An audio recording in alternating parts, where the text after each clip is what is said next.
महाराज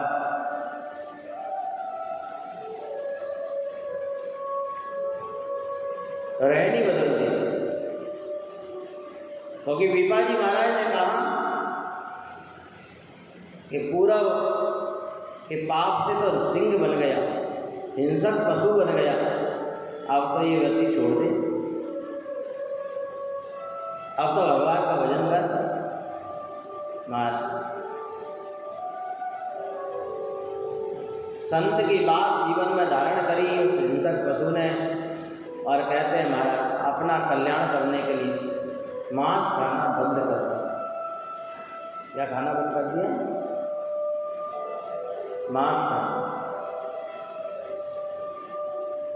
अब शेर महाराज भूखा मर जाएगा पर मांस के अलावा दूसरी वस्तु नहीं खाएगा। खाता है क्या?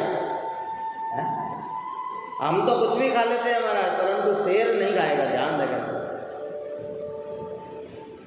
शेर की रहनी अलग है, शेर की तरह जीना बहुत कठिन है, ध्यान रखें। शेर की तरह जी करके तो देखो। इसीलिए 3 लोगों से सावधान रहा करो। क्या? इन तीनों के पास जाने के बाद या तो घर छूटेगा या संसार छूटेगा, या तो घर छूटेगा या संसार छूटेगा। पहला कौन सा? शेर। क्या? शेर के पास जाओगे तो क्या छूटेगा? घर भी छूटेगा और संसार भी छूटेगा। दूसरा सर्प, इसके पास भी जाओगे ना महाराज, घर भी छूटेगा और संसार भी छूटेगा।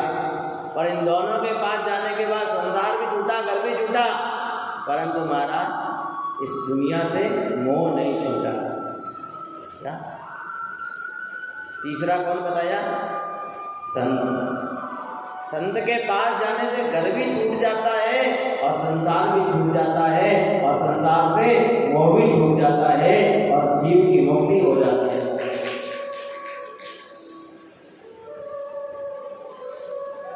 मैं ये नहीं कहता कि आप संसार का उपयोग करना बंद कर दो, करो, जितना आज करते हो उससे ज़्यादा कल से करो।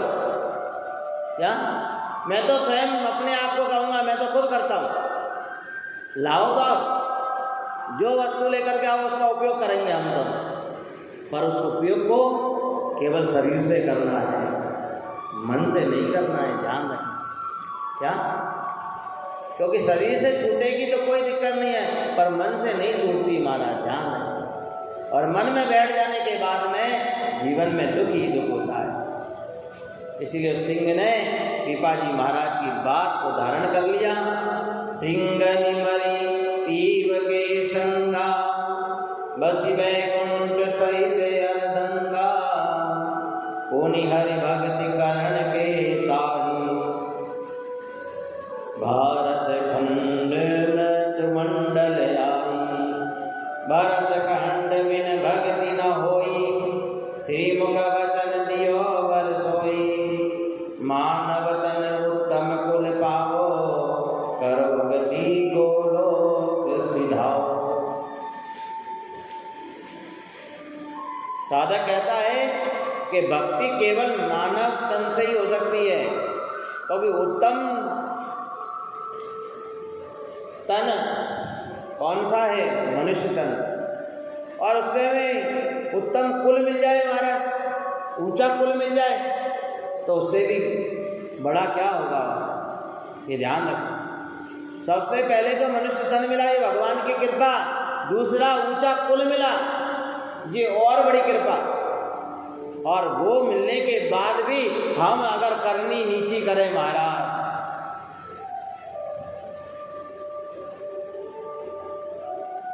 इसीलिए गुरु का सानिध्य करने के बाद भी अगर जीवन में बदलाव नहीं आए तो हमारा सब कुछ बेकार है। गुरु के द्वारा मंत्र तो धारण कर लिया, परंतु महाराज देखो गुरु की रहनी नहीं रख पाए।